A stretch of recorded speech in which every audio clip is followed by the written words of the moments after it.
All right, family, young people, where you at? Where y'all at? Y'all up in the place? Okay, we're gonna talk about it.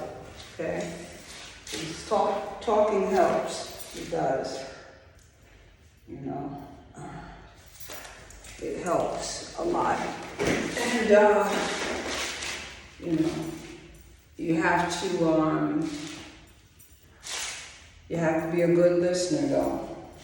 You do. You have to make time to listen, or else you'll miss it. You'll miss the help.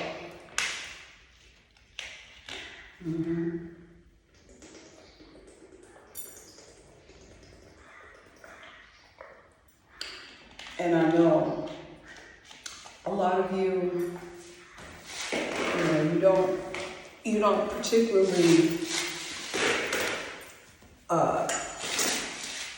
want to, make sure clothes look rough. I don't want them looking all jacked up, and they do, they all sweated up. So, all right, let's do it like this. Let me see how this goes. Oh, what about that? Yes.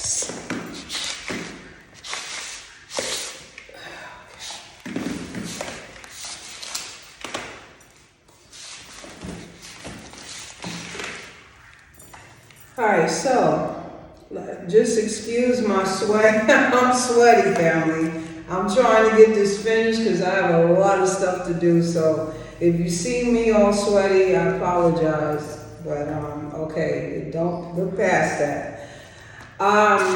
Okay, so let me pick back up where I left off when I was outside. Okay, and I was saying that those of us who, we're like, they call us the old heads, old school.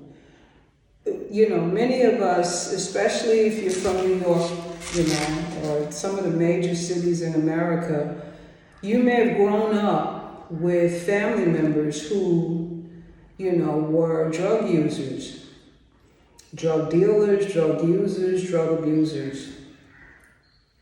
And so you have experience with what that looked like for you in your life and watching your loved one, suffering like that. I know for me, what it was like, and I don't want to go into that right now because I'm going to save those stories for a later date and time. Okay, I really am. I'm going to save them. I've said them before on my other YouTube channel that they, illegally took the channel down and had over 1,000 videos. I've talked about many things growing up in New York City. So, but the reality is, you young people that are dealing with depression or feelings of betrayal, feelings of abandonment, and if it's even worse, let me change that, if it's on another spectrum where, you were violated sexually, you went through emotional trauma, violence, all of these issues.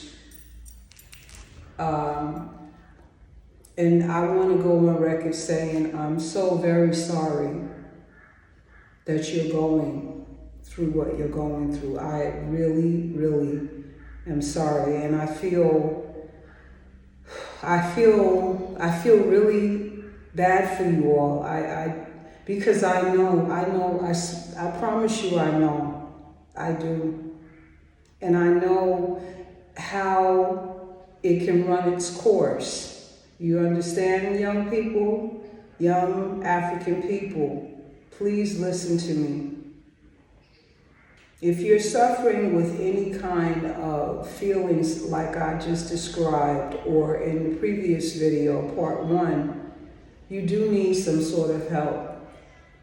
If you are strong enough to heal yourself beautiful, it's possible. You have all of the power within you. If you actually have the strength to do the work, to heal your own self, go for it. But if you don't, then I think some of the suggestions that I made earlier are something, or they're things that you should give some consideration, to help you to get to where you're trying to go and help you have a healthier mind where you're not feeling like that. Because you have, let me just go on record saying this, you have every right to feel the way that you feel. Okay? Every right under the sun. What was done to you was wrong. You were violated, whether it was emotionally, physically, mentally, spiritually, whatever it was, financially, okay? Housing, schooling, you were abused, you were violated. And it's wrong. And what you're feeling is real. You're supposed to have feelings from being abused. We weren't put on the earth, to just be victims of abuse. We were not. So, what you need to know is many of us that are older than you, we've been there. We've been down that road. And we didn't have any help. We had no resources. We had no money. We just had ourselves, and we didn't have any support. Many of us didn't have support. And how do you call it? It was like Murphy's Law or something,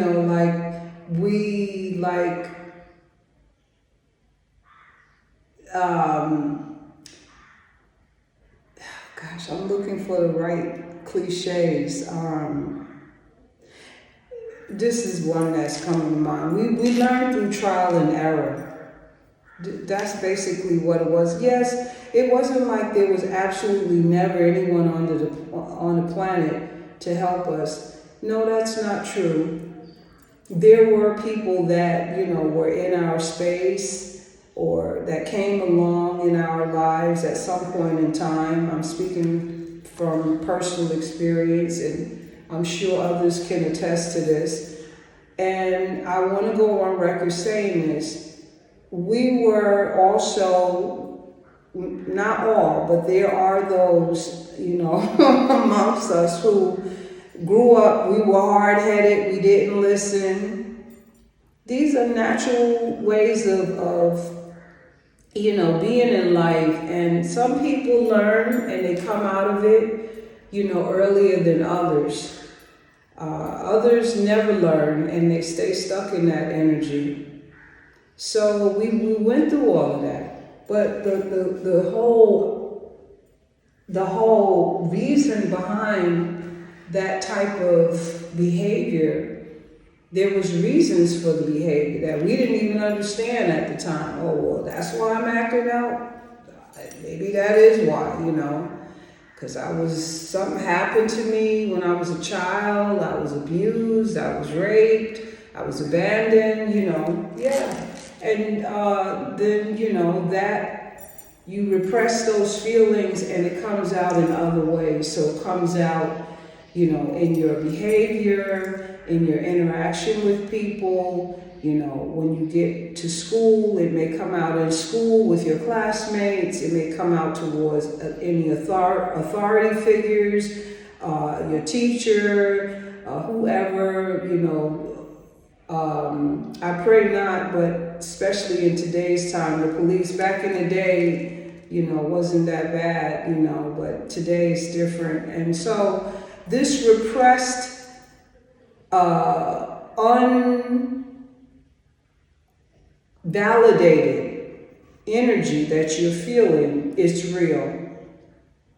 It's, it's from a real place, and it really does not go away unless you put in the work to make it go away. It just doesn't go away because you want it to go away, and 6 months or a year from now, you say, it'll go away 6 months to a year. I'm not going to say that every single case in the world is like this, but a lot of times it doesn't go away like that. So I want you young people to understand, in the Black community, we understand what you're going through, and we know that you've been dealt a triple, like a grand slam. Not only were you dealing with childhood trauma, but you also was dealing with racism and discrimination.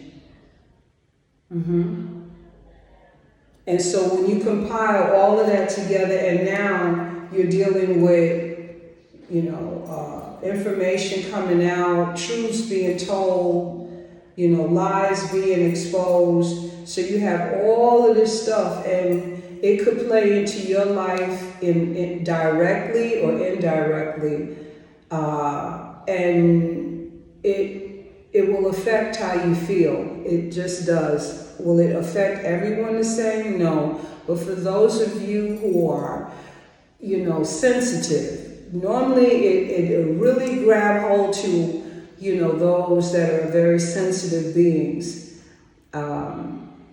It tends to grab hold to the sensitive ones. And, you may say, well, why is it so-and-so over here feeling like I feel like? They seem to have it all together and nothing's really bothering them. They may not be a sensitive individual like you, or it just depends, beloved.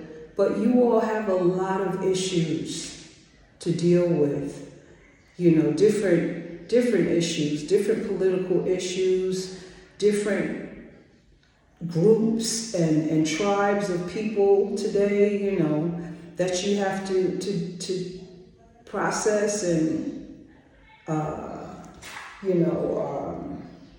so it's a lot going on. It really is a lot going on. And I want you young people to know that we do love you. We care that you all become successful. We want you to rise to the top of the world, to the moon, the clouds, and the stars. Okay? We want you to be successful. We want you to rise. I want you to rise. I want you to be successful. I want you to overcome the obstacles that were placed in your life. You are innocent.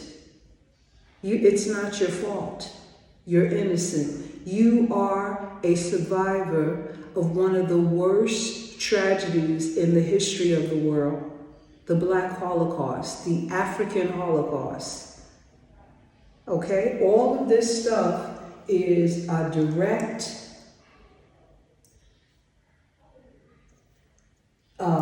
consequence or aftermath or direct effect or effect of going through the transatlantic slave trade and slavery in America and slavery in Africa, and the rest is history. It all has created a lot of mental health issues in our community for hundreds of years, maybe even back thousands. Some of you may have great-grandfathers that are still alive that can sit down and tell you stories of how their father wasn't there. The father act like that they didn't exist. They were ignored, abandoned by their father or abandoned by their mother. Their mother act like they didn't exist. Abandoned by their mother and their father, they act like they didn't exist. And then those of your relatives went on and had children, and those children had children. All of that is generational curses, okay? It is definitely spiritual. There's spiritual, a lot of spiritual overlays in what's going on with Black people, African people. Now, if you're not into spirituality, that's not your thing, then the options that I mentioned in part 1, I sincerely think you should consider that, unless, like I said here in this video, part 2, that you are, you know, like a phenomenal superman or a phenomenal superwoman, and you're going to heal yourself. Beautiful. Go for it. Do it. Whatever you do, just do it. Because this behavior in here will destroy everything you want in life if you don't get this has to be well in here. You have to be okay here. You have to be well here. You have to be mentally healthy here. Your mental health is your wealth. See? Your physical health is your wealth. Your physical health is your wealth. Your mental health is your wealth. Please do not ignore when you're feeling sad and you're feeling down and you keep seeing that there's a cycle, a pattern. It'll go away and you feel fine. You're like, oh, that was nothing. I was just having a moment. And next thing you know, it's right back. That's how it is. That's it. That's that thing. Okay? That's that mojo. Okay? That's that monkey on your back. As we used to say back in the day, the old folks used to say. That's that monkey on your back. That monkey on your back, it don't go away like that, beloveds. You have to put in the work to make that go away, or else that monkey will destroy you. It will destroy everything around you. It will destroy you. That's the goal of it. On top of all of the spiritual wickedness going on in the world. See? You have that coming at you too. Because just like we dealt with it, I'm sure you all are dealing with it as well. Envy, jealousy, hate. I don't like him because he took my woman. I don't like him because he's a star football player. I don't like him because he's in the debate team and he has the gift of gab. I don't like him because he look good. I don't like him because he's tall. I don't like him because he can swim better than everybody else. I don't like him because he can run. I don't like him because he scores nothing but A's in every single class in the damn school. I don't like her because she's pretty. She thinks she all that. I don't like her because all the boys want her, even ones I like. The boy I'm interested in, he wants her as opposed to me. I don't like her because she's got family that come and watch her play sports and watch her do cheerleading and watch her dance and watch her sing and watch her be in a play. She has a mother and a father that shows up. I don't like her because she's tall. I don't like her because she's short. I don't like her because she can sing. I don't like her because she's fine as hell. She's just so pretty. She a pre-YT. She a PYT. She a pretty young thing. I don't like her. I don't like her because she scores all A's on every single subject in the whole damn school. I don't like her. I don't like her because she got a mother and a father. I don't like her because her mother just dotes on her and makes her feel like a princess. I don't like her because she's got a father in her life. I don't like her because her father dotes on her and makes her feel like a princess. I don't like her because I don't like them because they got brothers and sisters. I don't like them because they have money. I don't like them because they always wear nice clothes. I don't like them because they wear shabby clothes to school. See, we went through all of that. The same thing. We did, trust me. It wasn't easy. So I know what you're going through. I don't like her or I don't like him because the teacher He's the teacher's pet. She's the teacher's pet. Oh, yes. There's favoritism going on in the school. I don't like her or him because the principal always gives them a pass. I don't like her or him because they get special privileges and I don't. I don't like her or him because they are black and I don't like them. I don't like her or him because they are white and I don't like them. I don't like her or him because they are black and I've been taught that black people are not in the same classification as me. I don't like them because they're white and they get treated better than I do as a black student, as a Latino student, as an Arab student, as an Indian student. It can go on and on and on. You all get the point. Do you understand? So we know what you all are going through. I don't like them. I don't like them because I'm white and I don't like how the teachers make them feel less than me, and I feel uncomfortable because they know that they get treated different than I get treated because I'm white. And when the teacher's not around and it's just me and them, my peers, they show signs that they feel different or sad or uncomfortable or unhappy with the way that I get treated better than they get treated.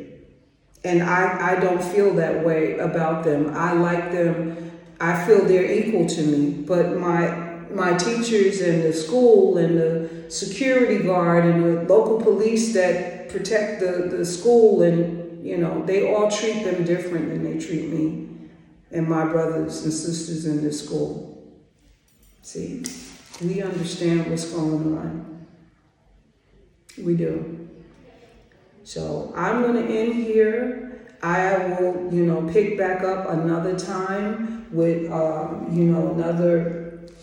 another video like this, because there's a lot to be said about mental health and mental illness in the Black community. That's what this conversation is about. This is about mental health and mental illness in the Black community. Gosh, I don't even think I gave the date and the time this morning.